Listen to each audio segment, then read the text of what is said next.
post a few videos later on of some Soft Machine or Caravan tunes that I can play and would like to do that. So anyway, the Rotters Club really kind of takes that Soft Machine from their second and third albums kind of thing and perfects it. It just perfects it. It's so well put together, so well structured. The first side is, has a bunch of songs strung together, same way that Soft Machine and Caravan used to do around like 69, 70.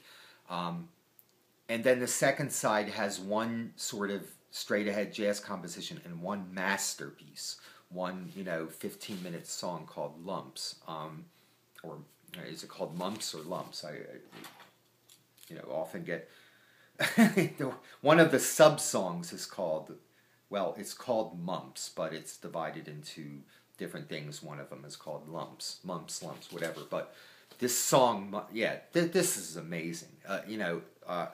It has themes in there that just take this whole Canterbury music movement from like 67 to 74 and just perfects it.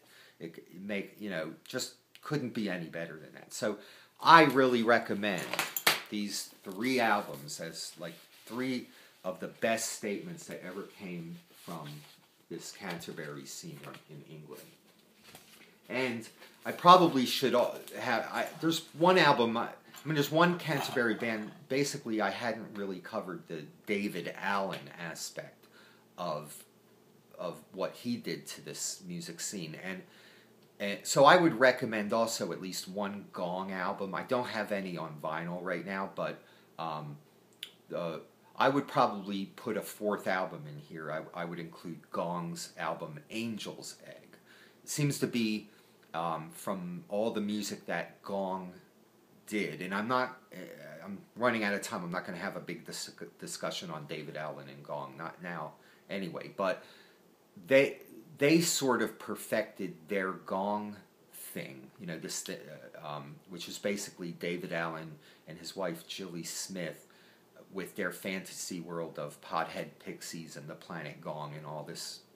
Again, another kind of Harry Potter-esque dream world thing made up just by, this one guy. And Angel's Egg seemed to get it about right. The group's music was more hard-edged in the beginning and got a little too much into sort of a progressive funk jazz thing later on, especially when David Allen left. But Angel's Egg seemed to tie it all together. It had the craziness and the wackiness that you love from David and Jilly. And it also had good musical passages that presaged what the band would be doing on the albums You and Shamal, the ones that followed, with some good funky jams. But it's like the fun element hadn't left yet. That's a good album to get. So another album very tied into the Canterbury scene that I would recommend is Angel's Egg by Gong. So anyway, that's my Canterbury music YouTube video. That's it for the day. Maybe I'll get into something else tomorrow. Maybe some actual music.